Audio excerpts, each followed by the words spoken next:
News 24 এর এখনকার সর্বশেষ সংবাদে আপনাকে স্বাগতম। শুরুতেই জানিয়ে দিচ্ছি সংবাদের শিরোনাম, পরে থাকবে বিস্তারিত। প্রথমেই জানাবো খালেদা ইস্যুতে এক দফা আন্দোলনের হুমকি মির্জা ফখরুলের। এরপরে রয়েছে কারাগারে দুই গ্রুপের মারামারিতে আহত 4, বদলি 3 আসামি। থাকছে খালেদা জিয়ার বিদেশে চিকিৎসার দাবিতে রাজধানীতে বিএনপির মশাল মিছিল। রয়েছে বিএনপির সহিংস হলে ব্যবস্থা, হুঁশিয়ারি স্বরাষ্ট্রমন্ত্রীর। রয়েছে নির্বাচনের মাঠে ব্যারিস্টার সুমন চাইলেন ভোট। এছাড়া জানাবো প্রশ্নপত্র ফাঁস, নিখিল রঞ্জন ধরকে বুয়েটের বিভাগীয় প্রধানের দায়িত্ব থেকে অব্যাহতি। এবং সবশেষে রয়েছে ছাত্রীকে ধর্ষণের হুমকি, বাস চালক ও সহকারী আটক। পুরো খবর পেতে ভিডিওটি শেষ পর্যন্ত দেখুন। সর্বশেষ সংবাদ পেতে চ্যানেলটি সাবস্ক্রাইব করুন। এবার বিস্তারিত। খালেদার ইস্যুতে এক দফা আন্দোলনের হুমকি মির্জা ফখরুলের। বিএনপির চেয়ারপারসন বেগম খালেদা জিয়াকে অবিলম্বে বিদেশে চিকিৎসার সুযোগ দেওয়ার দাবি জানিয়েছেন বিএনপির মহাসচিব মির্জা ফখরুল ইসলাম আলমগীর। তিনি বলেছেন, অবিলম্বে দেশনেত্রী বেগম খালেদা জিয়াকে বিদেশে চিকিৎসার সুযোগ করে দেন, নইলে সরকার পতনের এক দফা আন্দোলন শুরু হবে। রোববার সন্ধ্যায় ঢাকা রিপোর্টার্স ইউনিটি মিলনায়তনে দলের পক্ষে আয়োজিত এক আলোচনা সভায় তিনি এসব কথা বলেন। মির্জা ফখরুল বলেন, দেশনেত্রী বেগম খালেদা জিয়া অত্যন্ত অসুস্থ, তাকে চিকিৎসার সুযোগ দেওয়া হচ্ছে না। অনতিবিলম্বে তাকে উন্নত চিকিৎসার জন্য বিদেশ যাওয়ার সুযোগ দেয়া হোক, তা না হলে সরকার পতনের এক দফা আন্দোলন শুরু হবে। স্বাধীনতার সুবর্ণ জয়ন্তী উদযাপন কমিটির সদস্য সচিব ও ঢাকা মহানগর দক্ষিণের আহ্বায়ক আব্দুস সালামের সঞ্চালনায় সভায় প্রধান অতিথি ছিলেন বিএনপির স্থায়ী কমিটির সদস্য খন্দকার মোশাররফ হোসেন। সভাপতিত্ব করেন মহাসচিব মির্জা ফখরুল ইসলাম আলমগীর। কারাগারে দুই গ্রুপের মারামারিতে আহত 4, বদলি 3 আসামি। গাইবান্ধা জেলা কারাগারে প্রভাব বিস্তারকে কেন্দ্র করে বন্দি দুই গ্রুপ আসামিদের মধ্যে মারামারির ঘটনা ঘটেছে। এ সময় দুই কারারক্ষী সহ 4 জন আসামি আহত হয়েছে। পরে সাইরেন বাজিয়ে কারারক্ষীরা পরিস্থিতি নিয়ন্ত্রণে নিয়ে আসে। ঘটনার পর তাৎক্ষণিকভাবে অভিযুক্ত 3 আসামিকে বদলি করে পাঠানো হয়েছে দিনাজপুর জেলা কারাগারে। শনিবার দুপুর 2:30টার দিকে কারাগারের ভিতরে এই মারামারির ঘটনা ঘটেছে বলে জানা গেছে। আহত কারারক্ষীরা হলেন খোকন ও একরামুল হক কারারক্ষী। আহত আসামি 4 জনের মধ্যে 3 জনকে পাঠানো হয়েছে দিনাজপুর জেলা কারাগারে। অপর আসামিকে কারাগারে প্রাথমিক চিকিৎসা দেওয়া হয়েছে বলে একটি সূত্র নিশ্চিত করেছে। খালেদা জিয়ার বিদেশে চিকিৎসার দাবিতে রাজধানীতে মশাল মিছিল। বিএনপির চেয়ারপারসন বেগম খালেদা জিয়ার মুক্তি ও বিদেশে সুচিকিৎসার দাবিতে রাজধানীতে মশাল মিছিল করেছে বিএনপি। রোববার সন্ধ্যায় বিএনপির যুগ্ম মহাসচিব হাবিবুন নবী খান সোহেলের নেতৃত্বে এ মিছিল অনুষ্ঠিত হয়। মিছিলটি কাকরাইল থেকে শান্তিনগর গিয়ে শেষ হয়। মিছিলে ছাত্রদলের সাবেক সহসভাপতি আলমগীর হোসেন সোহান, স্বেচ্ছাসেবক দলের স্বাস্থ্য বিষয়ক সম্পাদক ডাক্তার জাহিদুল কবির সহ বিএনপি ও এর অঙ্গ সংগঠনের বিপুল সংখ্যক নেতাকর্মী অংশ নেন। এ সময় তারা অবিলম্বে খালেদা জিয়াকে মুক্তি দিয়ে বিদেশে সুচিকিৎসার দাবিতে বিভিন্ন স্লোগান দেন। মিছিল শেষে সংক্ষিপ্ত বক্তব্যে হাবিবুন নবী খান সোহেল বলেন, বেগম খালেদা জিয়ার চিকিৎসার জন্য বিদেশে যাওয়ার অনুমতি যদি না দেয়া হয়, তাহলে আজ যে আগুন মশালে জ্বলছে সে আগুন সারা দেশে ছড়িয়ে পড়বে। এই আগুনে সরকারের ক্ষমতার মসনদ তছনছ হয়ে যাবে। অবিলম্বে বেগম খালেদা জিয়ার বিদেশে সুচিকিৎসার ব্যবস্থা নেওয়ার জন্য সরকারের কাছে জোর দাবি জানাচ্ছি। বিএনপির সহিংস হলে ব্যবস্থা, হুঁশিয়ারি স্বরাষ্ট্রমন্ত্রীর। অসুস্থ খালেদা জিয়াকে বিদেশে পাঠানোর দাবিতে বিএনপির চলমান কর্মসূচিতে কোনো ধরনের সহিংসতা ঘটনা ঘটলে সরকার ব্যবস্থা নেবে বলে সতর্ক করেছেন স্বরাষ্ট্রমন্ত্রী আসাদুজ্জামান খান কামাল। সচিবালয়ে রোববার সাংবাদিকদের প্রশ্নের জবাবে বিএনপির দোয়া মাহফিল ও মানববন্ধনের মতো গণতান্ত্রিক কর্মসূচি পালনের পরামর্শ দেন তিনি।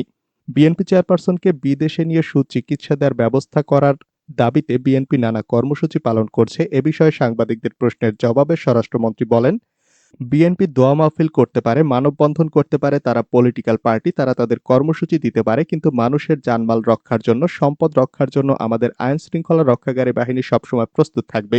আসাদুজ্জামান খান বলেন, তারা যদি কোনো ধরনের বিশৃঙ্খল পরিস্থিতি সৃষ্টির চেষ্টা করেন কিংবা জানমালের ক্ষতি করেন, তাহলে কিন্তু আমাদের আইন শৃঙ্খলা রক্ষাকারী ছাড় দেবে না। ৭৬ বছর বয়সী BNP chairperson Khaleda Zia arthritis, diabetes, kidney, ফুসফুস, চোখের সমস্যা সহ নানা জটিলতায় ভুগছেন।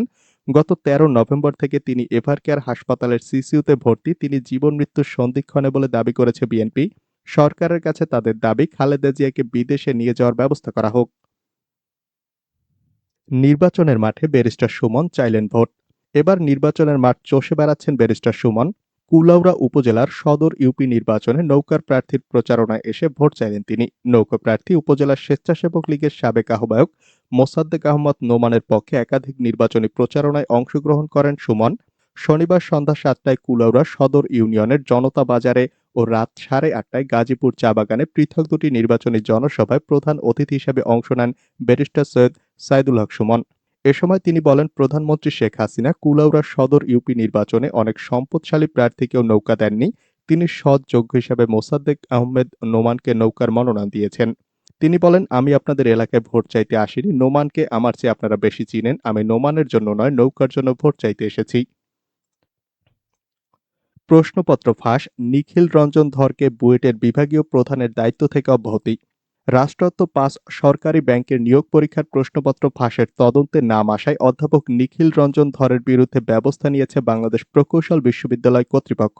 নিখিল রঞ্জন ধর বিশ্ববিদ্যালয়ের ইন্ডাস্ট্রিয়াল অ্যান্ড প্রোডাকশন ইঞ্জিনিয়ারিং বিভাগের প্রধানের দায়িত্ব পালন করছিলেন। তাকে ওই দায়িত্ব থেকে সরিয়ে দেওয়া হয়েছে। পাশাপাশি নিখিল রঞ্জন ধরকে কোনো পরীক্ষায় দায়িত্ব পালন না করার নির্দেশ দেওয়া হয়েছে। বুয়েটের উপাচার্য সত্যপ্রসাদ মজুমদার রোববার সন্ধ্যায় প্রথম আলোকে এ তথ্য নিশ্চিত করেছেন। তিনি বলেছেন, নিখিল রঞ্জন ধরের বিরুদ্ধে ওঠা অভিযোগ খতিয়ে দেখতে ৫ সদস্যের একটি কমিটি করা হয়েছে। কমিটিকে ৫ কার্যদিবসের মধ্যে তদন্ত প্রতিবেদন জমা দিতে বলা হয়েছে। ছাত্রীকে ধর্ষণের হুমকি, বাস চালক ও সহকারী আটক। বাসে হাফপাস নিয়ে রাজধানীর বদরুন্নেসা কলেজের শিক্ষার্থীকে ধর্ষণের হুমকি দেওয়ার অভিযোগে ঠিকানা পরিবহনের চালক ও তার সহকারীকে আটক করেছে র্যাব। রোববার বিকেলে নারায়ণগঞ্জের সিদ্ধিরগঞ্জ এলাকা থেকে তাদের আটক করা হয়। আটক ব্যক্তিরা হলেন মোহাম্মদ রুবেল ও মেহেদী হাসান। র্যাবের আইন ও গণমাধ্যম শাখার সহকারী পরিচালক আনাম ইমরান খান প্রথম আলোকে বলেন, বাসের চালক ও হেলপারকে আটক করা হয়েছে। রাত ৯টায় সংবাদ সম্মেলনে এ বিষয়ে বিস্তারিত জানানো হবে। এর আগে গণপরিবহনের শিক্ষার্থীদের জন্য হাফ পাস ভাড়া নির্ধারণের দাবিতে রাজধানীর বকশীবাজার মোড় অবরোধ করেন বেগম বদরুন্নেসা সরকারি মহিলা কলেজ সহ রাজধানীর বিভিন্ন শিক্ষা প্রতিষ্ঠানের কয়েকশো শিক্ষার্থী। বিক্ষোভে অংশ নেওয়া বেগম বদরুন্নেসা সরকারি মহিলা কলেজের উচ্চ মাধ্যমিক দ্বিতীয় বর্ষের এক ছাত্রী প্রথম আলোকে বলেন, গতকাল ঢাকার শনিরাখড়া এলাকায় ঠিকানা পরিবহনের একটি বাসে তাদের একজন সহপাঠী হাফ পাস ভাড়া দিতে চাইলে তাকে ধর্ষণের হুমকি দেন চালকের সহকারী। তারা এই ঘটনার বিচার চান। পাশাপাশি গণপরিবহনে শিক্ষার্থীদের জন্য হাফ পাস ভাড়া নির্ধারণের জন্য তারা সরকারের কাছে দাবি জানান। খালেদা জিয়ার স্বাস্থ্য নিয়ে বিএনপির রাজনীতি অনভিপ্রেত, মন্তব্য হাসান মাহমুদের। সাবেক প্রধানমন্ত্রী ও বিএনপি চেয়ারপারসন খালেদা জিয়ার অসুস্থতা নিয়ে বিএনপির নানা কর্মসূচির পরিপ্রেক্ষিতে তথ্য সম্প্রচার মন্ত্রী হাসান মাহমুদ বলেছেন, এমন রাজনীতি অনভিপ্রেত। বিশ্ব টেলিভিশন দিবস উপলক্ষে রোববার দুপুরে রাজধানীর বনানীর একটি হোটেলে association of television channel owners ATCO আয়োজিত গোলটেবিল বৈঠক শেষে হাসান মাহমুদ এই মন্তব্য করেন। তিনি বলেন, আমার প্রশ্ন হচ্ছে, বাংলাদেশে হাজার হাজার লক্ষ লক্ষ মানুষের চিকিৎসা হয় এবং ভালো চিকিৎসা হচ্ছে। বাংলাদেশে বিশ্বমানের বেশ কয়েকটি হাসপাতালও রয়েছে। বেগম জিয়াকে তার হাঁটুর ব্যথার জন্য কিংবা পেটের অসুবিধার জন্য কেন বিদেশে পাঠাতে হবে? কথায় কথায় তারা বেগম জিয়াকে বিদেশে পাঠিয়ে দিতে চাচ্ছেন নাকি বেগম জিয়া পালাতে চাচ্ছেন, সেটিই হচ্ছে প্রশ্ন।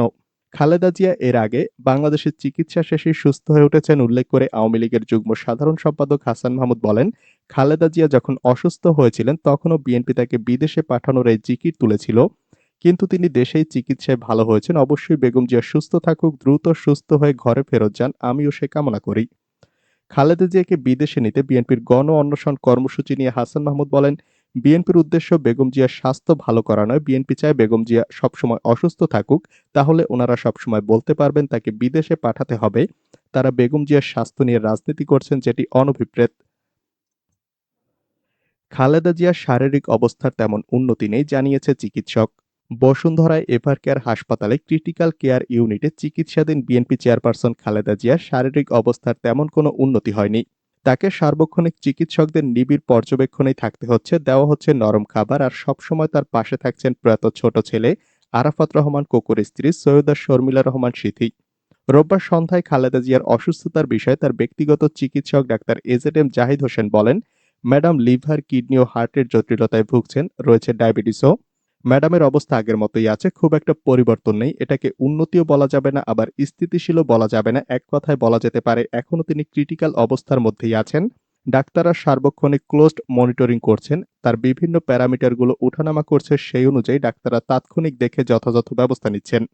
তিনি বলেন, ম্যাডামের এখন যে অবস্থা তাতে মাল্টি ডিসিপ্লিনারি ডিজিজগুলোর প্রপার রেসপন্স করতে হলে দ্রুত অ্যাডভান্স সেন্টারে নিয়ে চিকিৎসা করা অতি জরুরি হয়ে পড়েছে, যেটা তিনি এভারকেয়ার হাসপাতালের মেডিকেল বোর্ড বলুন, যুক্তরাজ্য থেকে অনলাইনে যুক্ত হওয়া বিশেষজ্ঞ চিকিৎসকরা বলুন, সবাই উদ্বিগ্ন।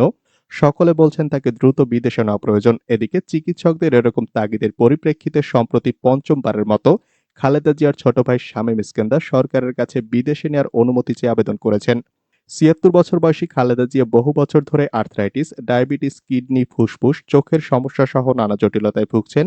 এর আগে গত ১৩ নভেম্বর খালেদা জিয়াকে অসুস্থ অবস্থায় এভারকেয়ার হাসপাতালে ভর্তি করা হয়। ভর্তির পরপরই তাকে সিসিইউতে নিয়ে যাওয়া হয়। তিনি হাসপাতালটির হৃদরোগ বিশেষজ্ঞ ডাক্তার শাহাবুদ্দিন তালুকদারের তত্ত্বাবধানে রয়েছেন। এছাড়া তার চিকিৎসার জন্য ১০ সদস্যের একটি মেডিকেল বোর্ডও করা হয়েছে। নৌকার সিল হবে টেবিলে এবং ওপেন।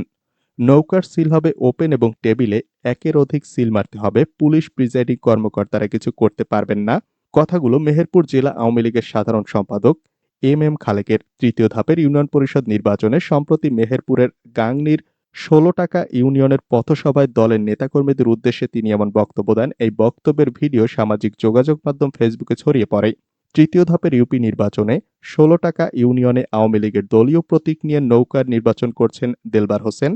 দলের বিদ্রোহী স্বতন্ত্র প্রার্থী হিসেবে আছেন আনোয়ার পাশা।